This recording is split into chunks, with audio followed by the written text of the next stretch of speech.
In the winter of 1924, I returned to England. Lady Marchmain had written to me in Paris to tell me that Sebastian would complete his Levantine tour with Mr. Sandgrass in time to spend Christmas with his family. She invited me to Brideshead. Christmas with my uncle, however, was an engagement I could not break. So it was 2 days later that I traveled across country, expecting to find Sebastian already established.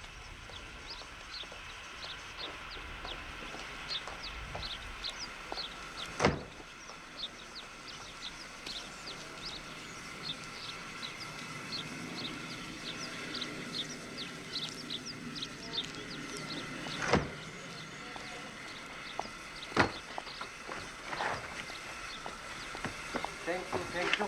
And those two over there, if you would be so kind. No. Those two over there. Charles, Happy Christmas. Or should I say Happy New Year? Happy New Year, Mr. Sandgrass. Sebastian, what are you doing on the train? I thought you were going to be home for Christmas. There was a delay. It was the luggage. Mr. Atkinson at Cook's promised it would arrive by the 24th, but unfortunately, yes, thank you. How was Egypt? Yes, that's there. I'll tell you later. Happy New Year. This one is when we reached the top of the pass. We heard the galloping horses behind, and 2 soldiers came to the head of the caravan and turned us back. There they are on the right. They reached us only just in time. There was a band not a mile ahead. A band?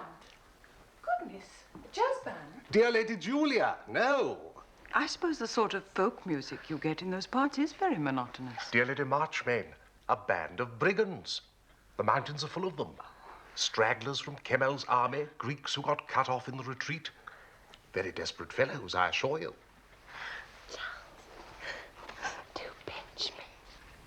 So you never got to wherever it was? Weren't you terribly disappointed, Sebastian? Me? Me? Oh, I don't think I was there that day. Was I sorry? That was the day you were ill. Yes, that was the day that I was ill. So I shouldn't have got to wherever it was. Should I, Sammy?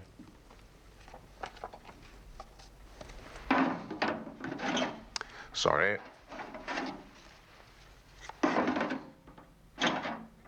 Now, this, Lady Marchmain, was our Turkish cook, Ali Torkat. That's him on the left. That's me at Damascus. That's me with a rather tiresome Turkish youth.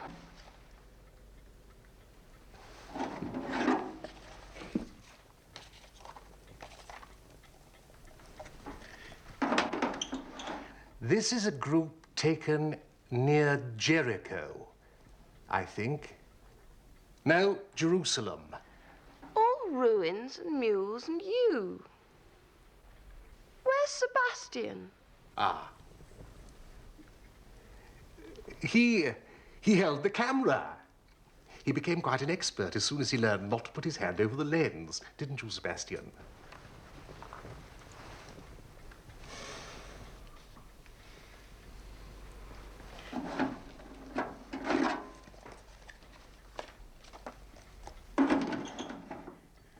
This is us, taken by a street photographer in Beirut. There's Sebastian. Goodness, isn't that Anthony Blanche? Yes, we saw quite a lot of him. Met him by chance at Constantinople. A delightful companion. I can't think how I miss knowing him.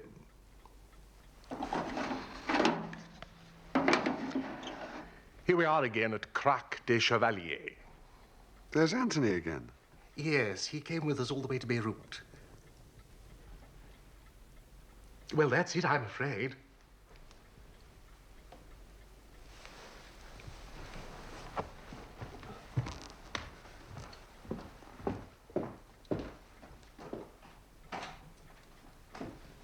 Thank you, Mr. Samgrass.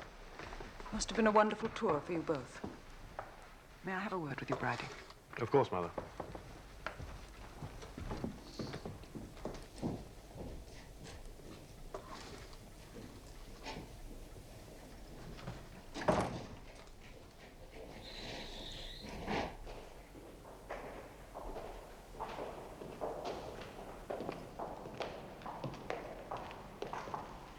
It must have been an extraordinary trip. Yes.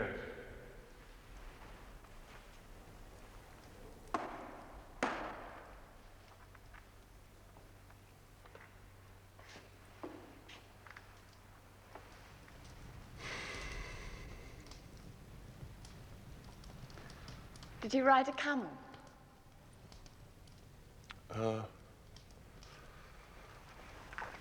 I don't know, probably.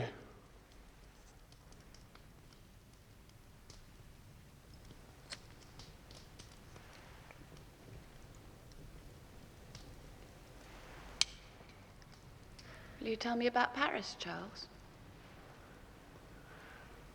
Well, it's not very exciting in comparison. It's going very well. When are you going to come and stay, Sebastian? You'll like it. I suppose they all think you're wonderful over there. Well, it's amazing, but I don't seem to have put a foot wrong. Teachers are very good. Not sure about the students.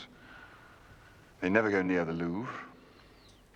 Half of them are only interested in making a popular splash like Picabia. And the other half just want to do advertisements for Vogue and decorate nightclubs. Charles? Modern art is all bosh, isn't it? Great bosh, Cordelia. Oh, I am glad.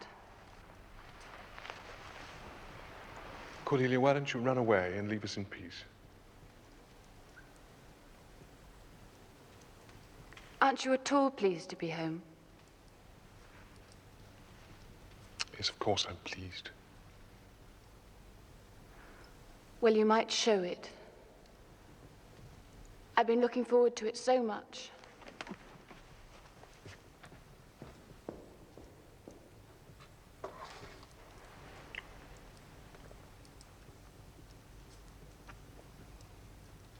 How extraordinary you're running into Anthony Blanche. This wasn't it.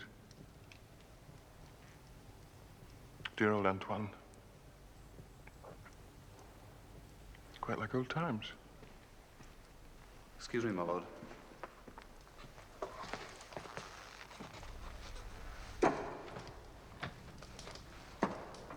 I say, where's the cocktail tray? Isn't it time they brought it in? It's still a bit early. Mr. Wilcox is upstairs with her ladyship, my lord. Oh, never mind. Bring it in yourself. Mr. Wilcox has the keys, my lord. Well, send him in the moment he comes down. Very good, my lord.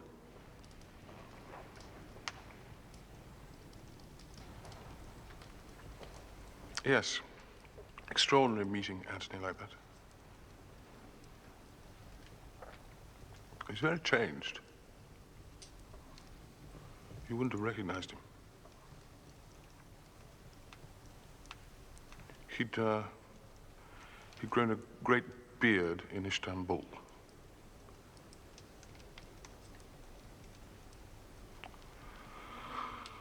Well, where the hell is Wilcox?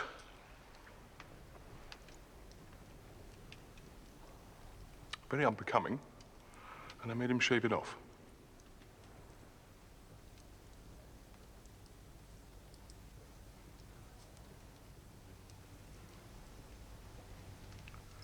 Well, I don't think I want a cocktail anyway.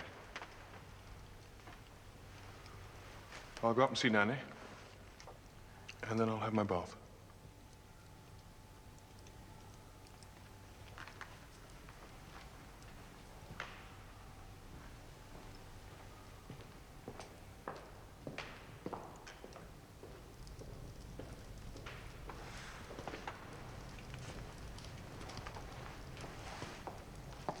Ah, Charles, can you give me a moment? There's something I've got to explain. Of course. Mother's given orders that no drinks are to be left in any of the rooms. You'll understand why. If you want anything, ring and ask Wilcox. Only best wait until you're on your own. I'm sorry, but there it is. Is that really necessary? I gather very necessary. You may or may not have heard. Sebastian had another outbreak when he got back to England. He was lost over Christmas. Mr. Samgrass only found him yesterday evening. I guess something of the sort must have happened. But you sure this is the best way of dealing with it? It's my mother's way. Oh, do have a drink yourself if you want. Now he's gone upstairs. It would choke me.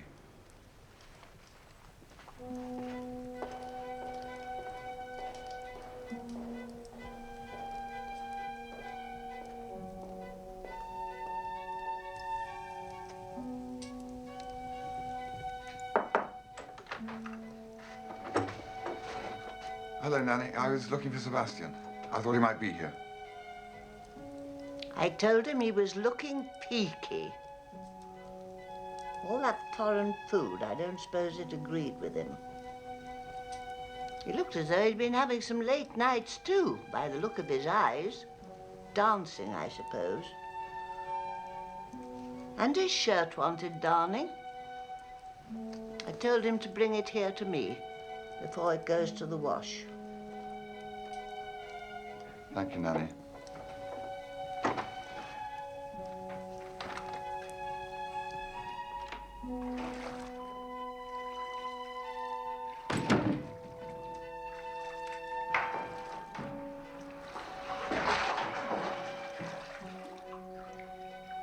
Oh, it's you. You gave me a fright. So you got a drink? You know what you mean? Oh, come on. You don't have to pretend with me. You might offer me one. Just a little something I had in my flask. It's empty now. What's going on? Nothing. A lot. I'll tell you sometime. Well, I better go and get changed.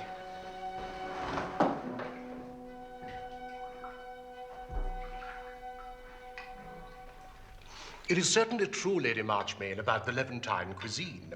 It can have the most alarming aspects for the uninitiated. When we were dining with the Patriarch at Trebizond, we were offered that most special delicacy, the eye of the sheep in a bed of couscous. How very disgusting. Indeed, I was struggling to find my demotic Greek for I like sheep's eye, but sheep's eye doesn't like me. You seem to have borne your hardships very well, Mr. Samgrass. Yeah. Who's hunting tomorrow? I am. I'm taking that horse of yours, Julia, if you don't mind, just to show him to the hounds. That's all right. I think Rex is arriving sometime tomorrow.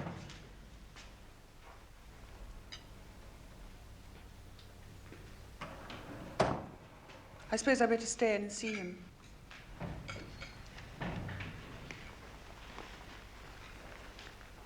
Sorry. A bit late.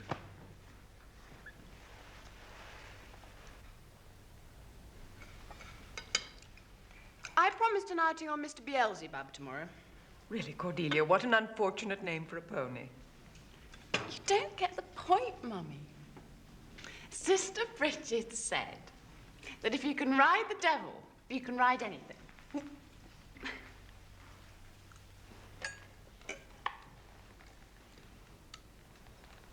Where is this meet? Is it here?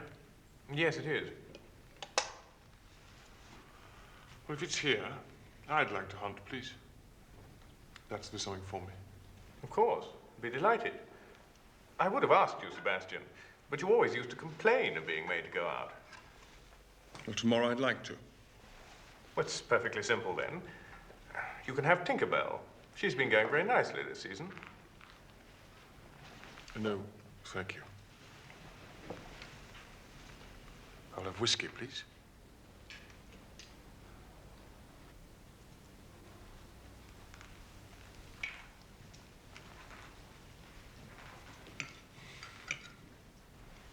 so glad you're going out tomorrow, Sebastian. A day out will be so good for you. Mr. Samgrass was telling me how you both stood up to the hardships of your journey together. I had no idea you had to endure such discomfort. Is he? I was explaining about the time we were held at the Turkish border and had to share the guard's supper. Don't you remember? Oh, yes, of course. The guard's supper.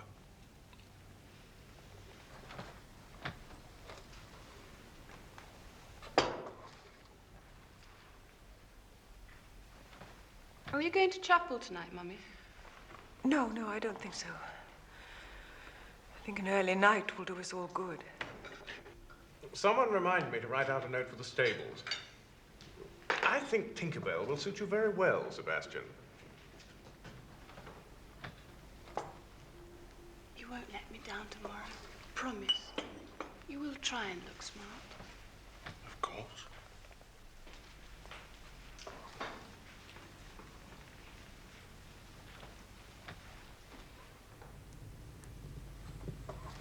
I rather wish I was coming out with you tomorrow. You wouldn't see much sport.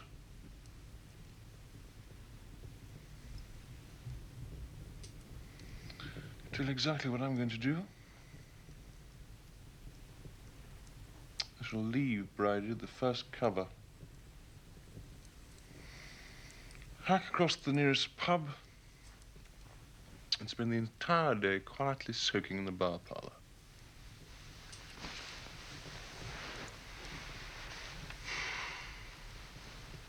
You treat me like a dipsomaniac, and bloody well have a dipsomaniac.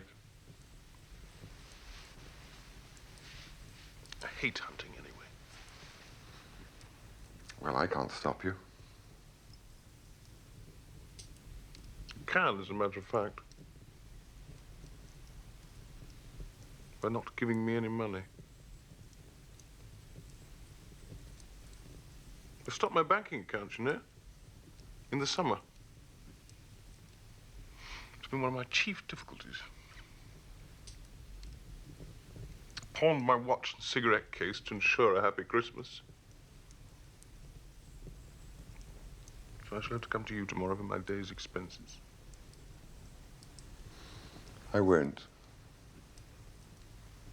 You know perfectly well I can't. Won't you, Charles?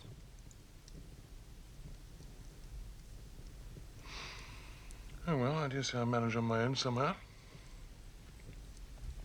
I got pretty clever at that recently. Managing on my own. I've had to. Sebastian, what have you and Mr. Samgrass been up to? He told you at dinner.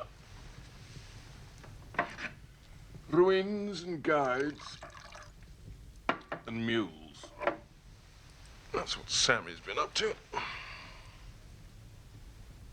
And you?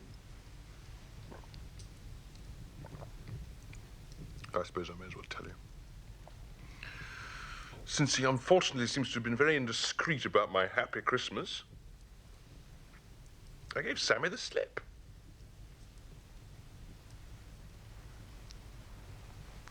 I had begun to guess.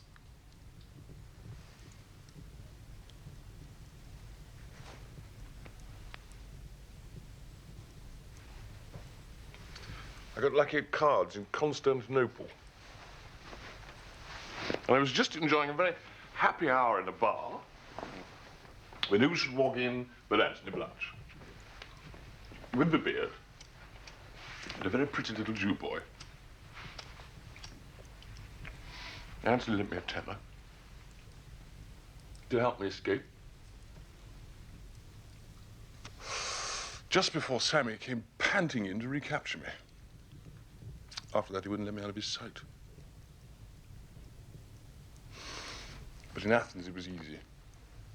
We were staying at the legation. One day after lunch, I simply walked out. Cashed the money at Cook's.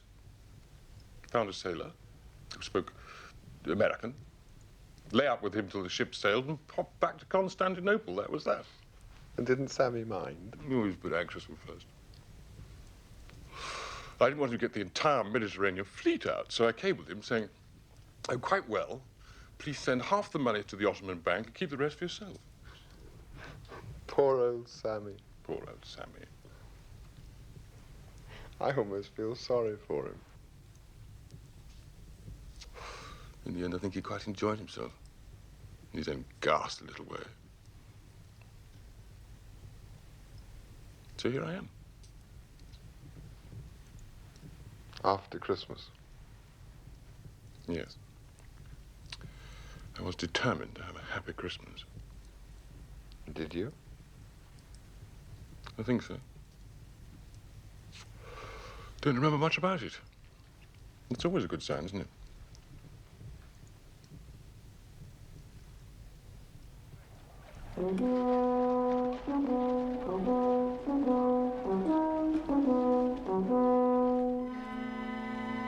Sebastian? Sebastian?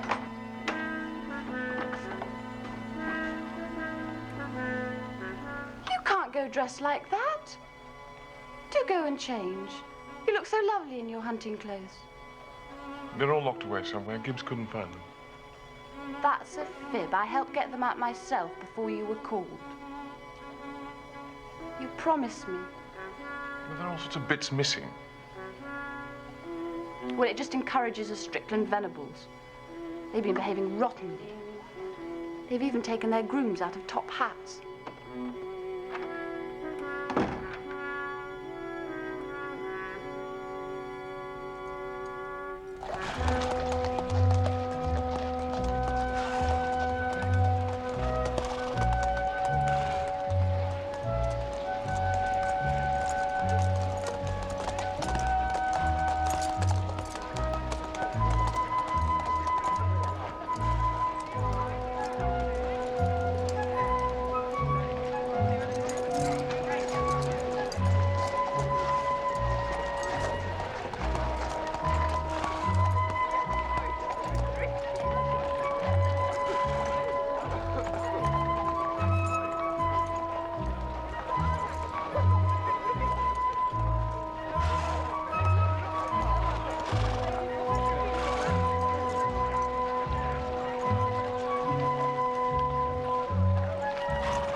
You see, they won't even trust me that far. It's they who are mad, not me. Morning. Now you can't refuse me money.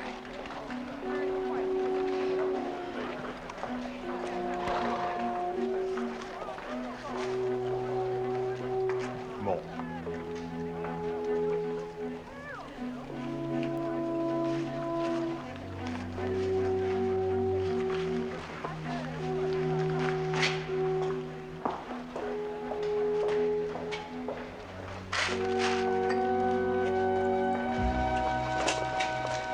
Sebastian, lunch.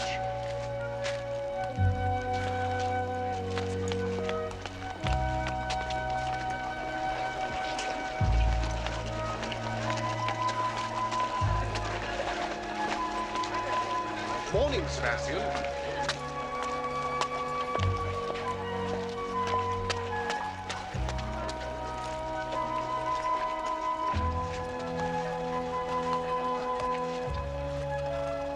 So Sebastian is in pursuit of the fox, and our little problem is shelved for an hour or two.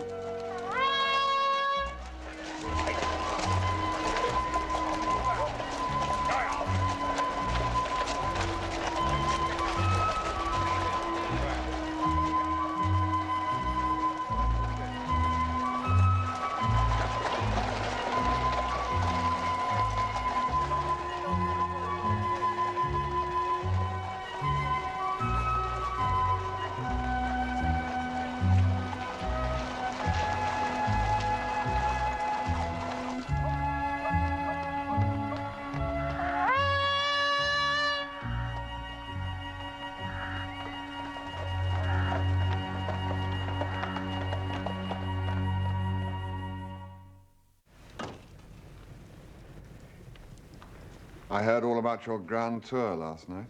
Ah, I rather supposed you might have. I did not harrow our hostess with all that. After all, it turned out far better than anyone had any right to expect. I did feel, however, that some explanation was due to her for Sebastian's Christmas festivities. You may have observed last night that there were certain precautions. I did. You thought them excessive? I am with you, particularly as they tend to compromise the comfort of our own little visit. I have seen Lady Marchmain this morning. You must not suppose I am just out of bed. I have had a little talk upstairs with our hostess. I think we may hope for some relaxation tonight. Yesterday was not an evening that any of us would wish to have repeated. I'm not sure that tonight is quite the time to start the relaxation. Sebastian can come to no mischief today. For one thing, he has no money. I happen to know. I saw to it. I even have his watch and cigarette case upstairs. He will be quite harmless. As long as no one is so wicked as to give him any.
Don't you get bored with the subject? Why must everyone make such a thing about it? Because we're fond of him. Well, I'm fond of him too. In a way, I suppose. Only I wish he'd behaved like anyone else. I grew up with one family skeleton, you know, Papa. Not to be talked of in front of the servants, not to be talked of in front of us when we were children. If Mum is going to start making a skeleton out of Sebastian, it's too much. If he wants to be always tight, why doesn't he go off to Kenya or somewhere where it doesn't matter? Why does it matter less being unhappy in Kenya than anywhere else? Don't pretend to be stupid, Charles. You understand perfectly. You mean there won't be so many embarrassing situations for you?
go to Paris, Charles? In about a month. I think I'm beginning to miss it. I got a new studio on the Ile Saint-Louis. It's up about 6 flights of stairs, but it's a wonderful view. The light's quite different in Paris. I love that part. The river, Notre Dame. You must be happy there. I'm hoping Sebastian will come and stay with me when I go back. That would have been lovely, Charles.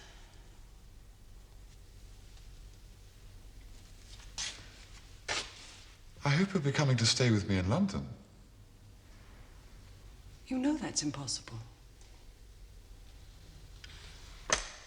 London is the worst place. Even Mr. Samgrass couldn't find him there.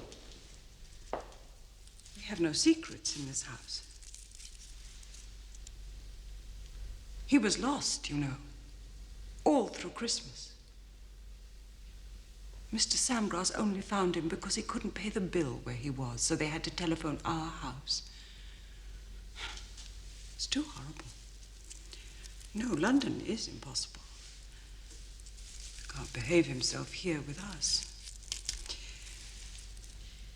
We shall have to keep him healthy and happy here for a while, and then send him abroad again with Mr. Samgrass. You see, I've been through all this before.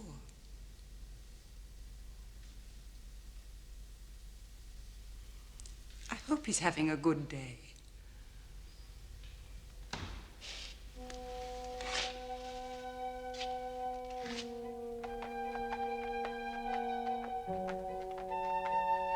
The retort was there, unspoken, well understood by both of us.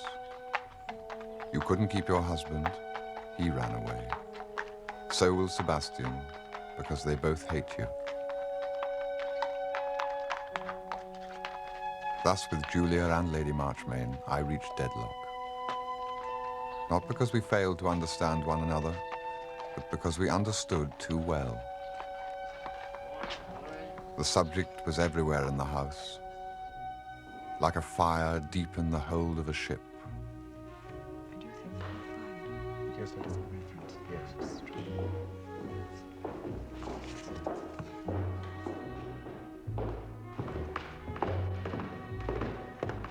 Mummy, do look at Rex's Christmas present.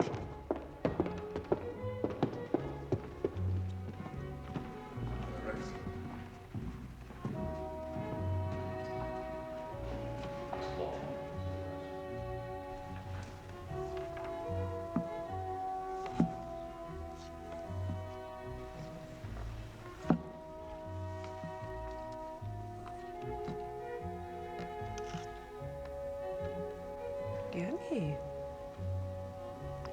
Wonder if it eats the same kind of thing as an ordinary tortoise. What will you do when it's dead? Can you have another tortoise fitted into the shell? This slightly obscene object became a memorable part of the evening. One of those needle hooks of experience which catch the attention when larger matters are at stake and remain in the mind when they are forgotten. So that years later it is a bit of gilding, or a certain smell, or the tone of a clock ticking, which recall one to a tragedy. I hope it's dipsomania. That's simply a great misfortune we must all help him bear. What I used to fear was that he just got drunk deliberately, when he liked and because he liked. But that's exactly what he did. That's what we both did. That's what he does with me now. I can keep him to that if only your mother would trust me. If you worry him with keepers and cures, he'll be a physical wreck in a few years. There's nothing wrong in being a physical wreck, you know. There's no moral obligation to become master of foxhounds, or postmaster general, or to live to walk 10 miles at 80. Wrong. Moral obligation. Now you're back on religion. I never left it. Do you know, Bridie, if ever I thought about becoming a Catholic, I'd only have to talk to you for 5 minutes to be cured. You managed to reduce what seemed quite a sensible proposition to stark nonsense. It's odd you should say that. I've heard it before from other people. It's one of the reasons why I don't think I should have made a good priest. It's something in the way my mind works, I suppose.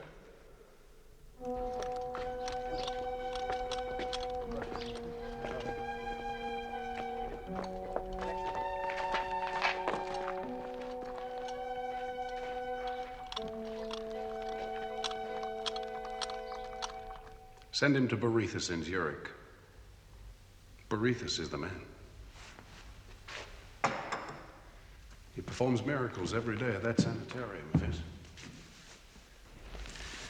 Oh, you know how Charlie Kilcartney used to drink. No. No, I'm afraid I don't know how Charlie Kilcartney drank. Well, 2 wives despaired of him.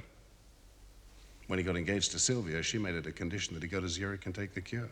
And it worked. He came back 3 months later, a different man, and he hasn't touched a drop since, even though Sylvia walked out on him. Why did you do that? Well, Charlie got to be a bit of a bore when he stopped drinking, but that's not the point of the story. No, I suppose really it's meant to be an encouraging story. He takes sex cases, too, you know. Oh dear, what very peculiar friends poor Sebastian will make in Zurich. He's booked up for months ahead. But I think he might find room if I asked him. I could telephone him from here tonight. I'll think about it. Hello.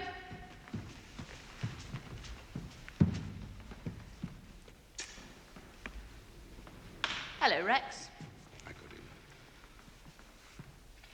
Oh, Julia, what's that? Oh, beastly. It's my Christmas present from Rex. Oh, I'm sorry. I'm always putting my foot in it. But how cruel. It must hurt frightfully. They can't feel. How do you know? I bet they can.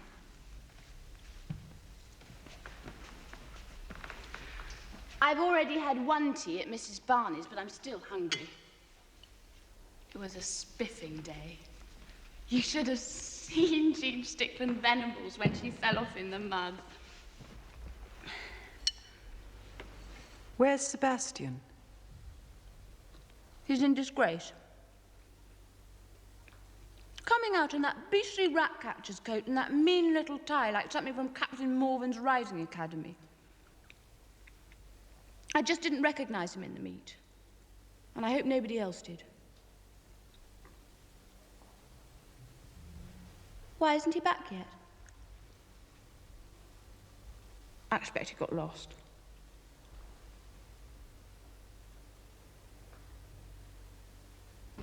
Poor little thing in that horrid quarters. What do we do? I will do. Yes, I will. Thank you.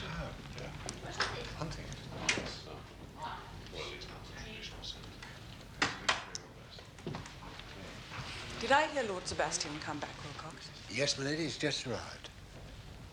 He rang up from South Twining to be collected. He must have stopped for tea with someone. South Twining? Who lives there? He spoke from the hotel, my lady.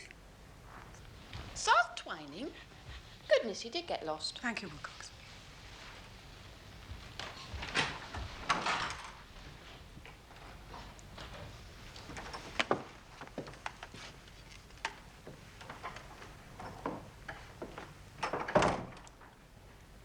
Dear boy, how nice to see you looking so well again. Your day in the open has done you good. The drinks are on the table. Do help yourself. Thank you. I will. There was nothing unusual in her speech but the fact of her saying it. 6 months ago, it would not have been said.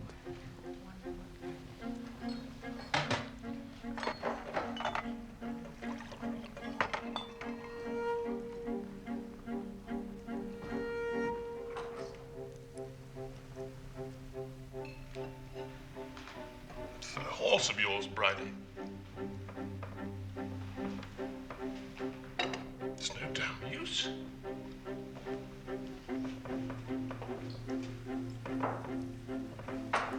Couldn't get it over a molehill.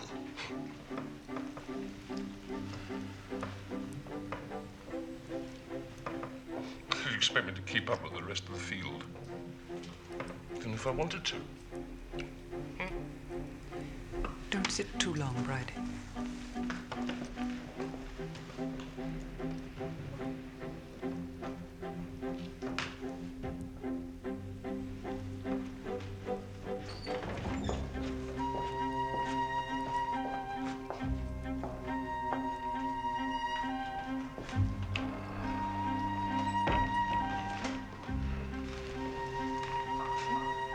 Shall I serve the port, my lord?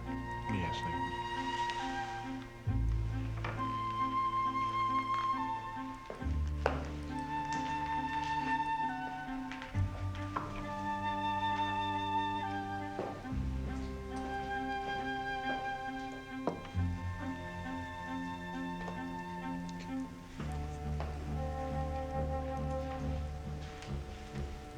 Charles, you saw it? You saw how pathetic it was.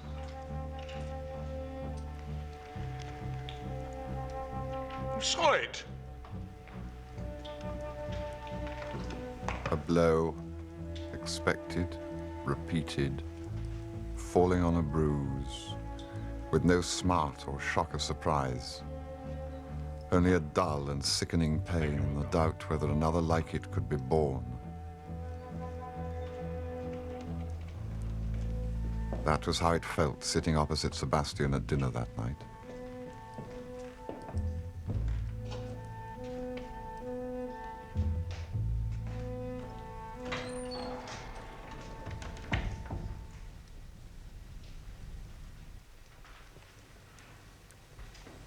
You'd best go to bed, Sebastian. Some port first.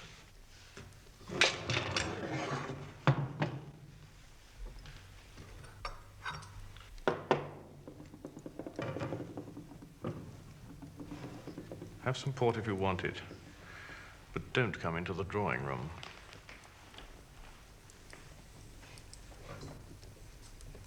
Too bloody drunk.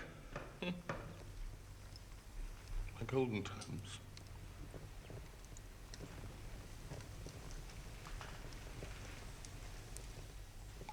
Gentlemen always too drunk. To join the ladies in olden times. April 26th. Got some more red enamel paint, red to my mind being the best color, and painted the coal scuttle and the backs of our Shakespeare, the binding of which had almost worn out. Sebastian's gone to bed. I think we should go too. Cordelia? Julia? Oh, not just yet, Mummy. I'm staying up for a little. Come up and see me before you go to bed. I shan't be asleep. Good night, Rex. Good night, Lady Marchmain. Good night, Mother. Good night. Lady Marchmain, thank you for reading so delightfully. Good night, Mr. Sambrose. Good night, Charles. Good night, Lady Marchmain. Good night, Charles. Good night, Cordelia. Mr. Samgrass, are you coming? Oh, yes, indeed. I'm more than ready. Good night. Good night. Good night. Good night.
You're back, Charles.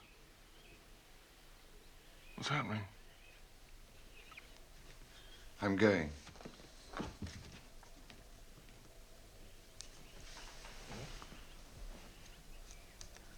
Tell me honestly. You don't want me to stay, do you?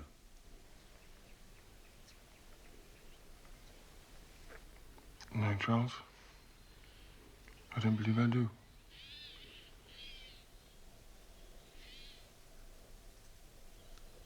I'm no help, am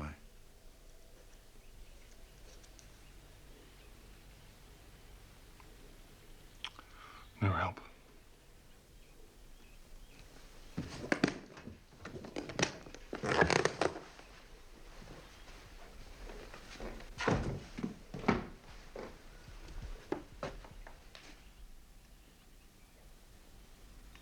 I better go and say goodbye to your mother.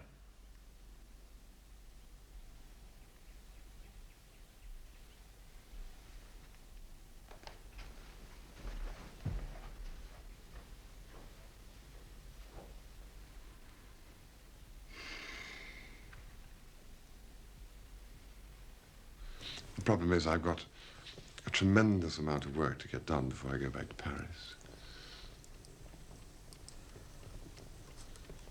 I'm sorry I'm not able to stay as long as I'd hoped. And I hope you'll forgive me rushing off like this. Well, then it's goodbye, Charles. Goodbye, Lady Marchmain. Thank you very much for having me to stay. Charles, there's something I must ask you.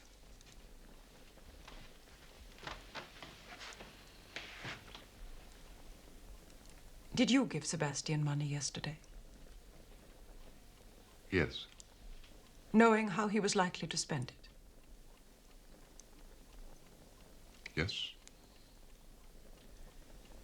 I don't understand it. I simply don't understand how anyone could do something so callously wicked.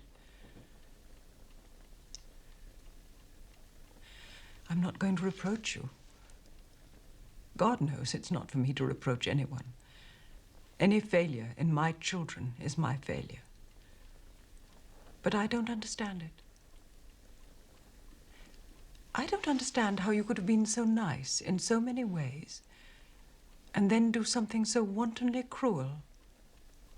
I don't understand how we all liked you so much. Did you hate us all the time? I don't understand how we deserved it.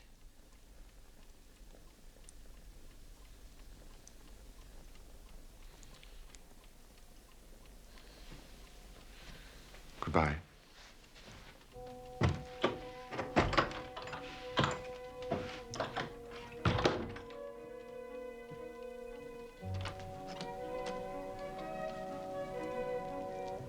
I remained unmoved. There was no part of me remotely touched by her distress. It was as I had often imagined being expelled from school. I almost expected to hear her say, "I have already written to inform your unhappy father."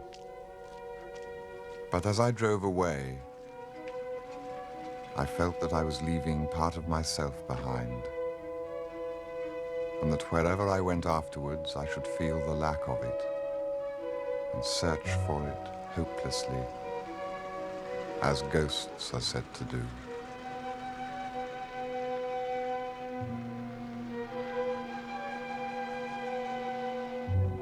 I shall never go back, I said to myself.